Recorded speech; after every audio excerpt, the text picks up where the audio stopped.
Many ask me how I'm going to cash flow after price appreciation. Can you outline the possibilities? I kind of went into this earlier. I can't get into the specifics of products that we're currently working on.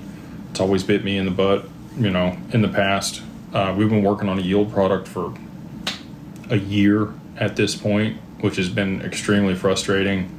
Anyway, there will be plenty of products in the market in the next 6 months. We're in active conversations with a bunch of people for a bunch of different things. And we will get many of them across the line in the next 6 months, and you'll be able to diversify across a couple different avenues in order to be able to create cash flow for yourself. One of the things, Mike Higgins came out and talked about the DRs the other day. So these are depository receipts against XRP. We worked with RDC to issue those.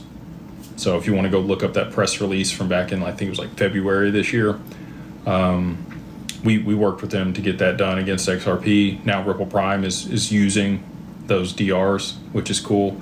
A DR is a depository receipt. Most people are familiar with these. If you have a stock on like the Chinese stock exchange, the London stock exchange, that's not reflected on the US stock exchange. And so they create a QSIP that's basically a reflection of that in order to be able to hold it with a Schwab or Fidelity or, a Ripple Prime. And then they can issue liquidity against it. So that will be one of the ways that I think a lot of people do this on the institutional side is, they'll hold their XRP at a qualified custodian, issue a DR against it, and then be able to, margin that DR and be able to trade stocks or bonds or laddered treasuries or however they want to put that to work to generate cash flow.